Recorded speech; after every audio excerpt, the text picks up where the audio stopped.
से बोलिए गुरु घासीदास बाबा की जय हो। बोलिए संत समाज की जय हो। अपने अपने माता पिता गुरु गोविंद की जय हो। बोलिए सतनाम चंडी धाम की।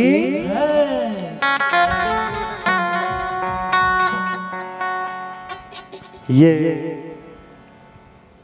चंडी धाम के विराजमान हमर देखना थोड़ा विराजमान हमर ये शक्ति स्वरूपा हमर महतारी मन बहिनी मन हमर ये मंच में बैठे हमर सज्जन वृंद है, सियान है, ज्ञानी जन है और हमर युवा साथी है, छोटे छोटे लड़का मन।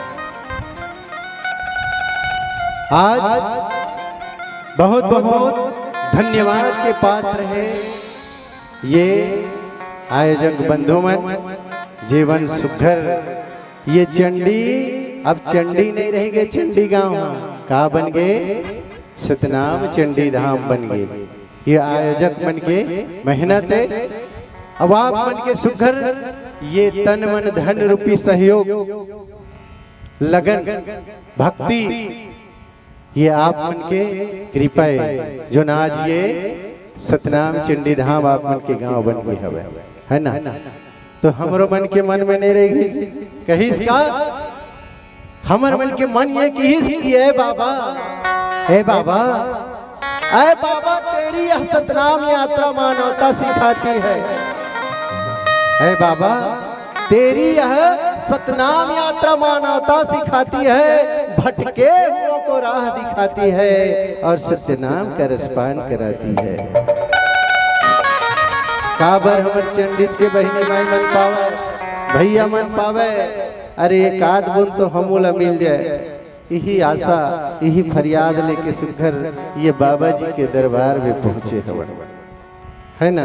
काबर कि चल हमर मन की कि चल बाबा जी के द्वारे नजारे मिलेंगे, चल बाबा जी के द्वारे नजारे मिलेंगे, डूबे हुए को किनारे मिलेंगे और जो तंग आ चुके हैं गमे जिंदगी से उन्हें गुरु का सहारे मिलेंगे, गुरु का सहारे मिलेंगे।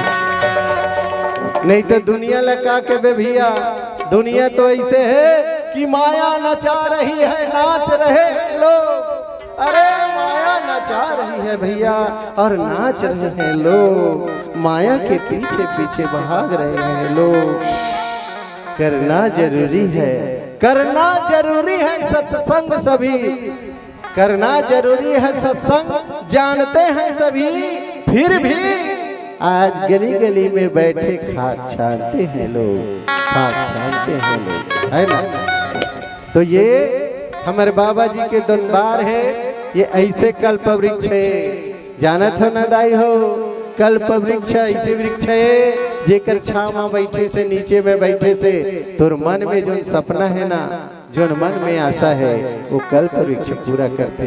अब आज यही सतनाम कल्प वृक्ष दरबार हमारे बाबा जी के लगे हैं, तो अब सब मिल करके बाबा जी के सुघर चरण में अपन श्रद्धा भक्ति ला सुघर समर्पित करे की कोशिश करबो।